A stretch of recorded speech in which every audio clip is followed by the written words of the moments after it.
Asia के सबसे बड़े एसटीपी का उद्घाटन जल्द। 665.78 करोड़ में हुआ तैयार। यमुना की सफाई में मिलेगी मदद। प्रधानमंत्री की सेवा पखवाड़े में दिल्ली में बुनियादी ढांचे को मजबूत करने के लिए कई परियोजनाएं शुरू होंगी। यमुना की सफाई के लिए नए सीवरेज ट्रीटमेंट प्लांट एसटीपी का निर्माण और उन्नयन होगा। ओखला में एशिया के सबसे बड़े एसटीपी का उद्घाटन किया जाएगा, जिससे प्रतिदिन 564 बिलियन लीटर सीवेज साफ होगा। इसके अलावा जल भराव से निपटने के लिए ड्रेनेज मास्टर प्लान की घोषणा भी की जाएगी। प्रधानमंत्री की जन्मतिथि 17 सितंबर से लेकर 2 अक्टूबर गांधी जयंती तक चलने वाले सेवा पखवाड़े में दिल्ली की आधारभूत ढांचा मजबूत करने और लोगों की सुविधाओं में सुधार के लिए कई परियोजनाओं की शुरुआत होगी। वहीं इसमें यमुना की सफाई सुनिश्चित करने के लिए नए सीवरेज उपचार संयंत्र एसटीपी के निर्माण व उन्नयन कार्य भी शुरू होगा। वहीं ओखला में बन रहे एशिया के सबसे बड़े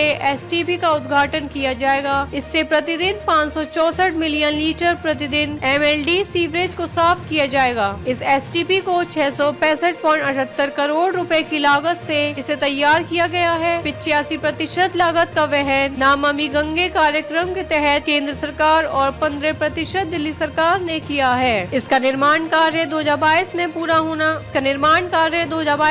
होना चाहिए था। लगभग 3 वर्ष के विलंब के बाद इसका उद्घाटन हो रहा है। ओखला एसटीपी परिसर में 6 एसटीपी थे। इनमें से फेज 1, 2, 3 और 4 का निर्माण 1993 से पहले हुआ था। इन चारों को मिलाकर 564 एमएलडी 124 मिलियन गैलन प्रतिदिन क्षमता का नया एसटीपी बनाने की योजना तैयार की गई है। इससे ओखला और इसके आसपास की कॉलोनियों के सीवर नेटवर्क से जोड़ा गया है। दिल्ली के पीडब्ल्यूडी व जल मंत्री प्रवेश वर्मा ने बताया कि सेवा पखवाड़ा के दौरान 3000 करोड़ रुपए से अधिक की परियोजनाओं की शुरुआत होगी। इनमें यमुना की सफाई व जल आपूर्ति में सुधार के लिए जल बोर्ड की 13 बड़ी परियोजनाएं शुरू होंगी, जिसमें ओखला एसटीपी का उद्घाटन भी शामिल है। राजधानी में जल भराव और बाढ़ की समस्या से निपटने के लिए ड्रेनेज मास्टर प्लान की घोषणा भी सेवा पखवाड़े के दौरान होगी। इससे पहले वर्ष 1976 में ड्रेनेज मास्टर